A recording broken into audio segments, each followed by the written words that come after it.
Iray amin'ireo dingana tsy maintsy rosoany eny anivon'ny lapan'ny anteny mera-pirenena eny ny fametrahana ny vondrona parlementaire ny fananganana ity vondrona parlementaire ity izay nasiana fiamorana ny feim-potoana farany hafahana manangana izany. Volavola ravavy tsirakotarson atrana mitondra ny akon'izay.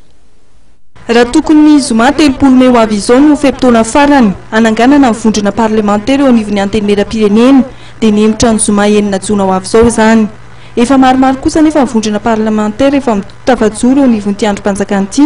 Anisan'izany ny vondrona parlementaire hiaraka isika ho an'ny fanirenana amin'ny Madagasikara sy ny vondrona parlementaire VPM MMM.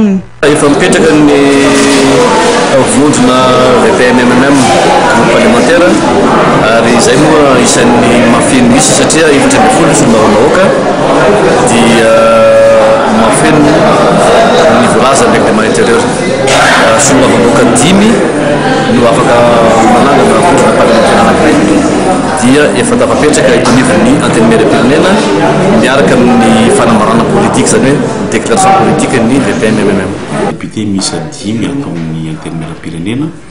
Misy koa moa ireo namana tsy miankina sasany izay nanapa-kevitra ihany koa hiaraka aminay dia mahatratra eo amin'ny 10 eo ny isan'ny solombavam-bahoaka ho hivondrona ao anatin'ity groupe parlementaire izay mitondra ny anarana hoe hiaraka isika ho an'ny Madagasikara.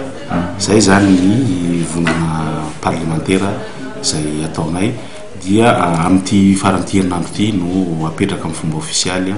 Vondrona parlementaire Tim kosa no hivondronan'ny solombavam-bahoaka lany tamin'ny anarana mouvance Ravalomanana araka ny nambaran'Andriamatoa Girivo Randrenarsoa. Voilà, misy groupe parlementaire. Ho an'ny mouvance Ravalomanana izy hoe. Ihany tiako Madagasikara.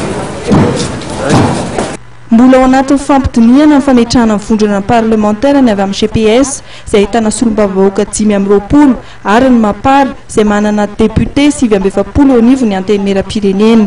Mbola tsy tafapetraka ny groupe parlementaire satria BDP ny responsable atao amin'ny GPS zany nanao fitsidapatra dia zao zany fotoana mety androany rapitra hoe mifoy ihany. Ny zoma enina jona ho avy izao no feim-potoana farany ananganana ny vondrona parlementaire ary manana eo amin'ny 7 andro ny solombavam-bahoaka napahana hevitra ny fananganana vondrona parlementaire.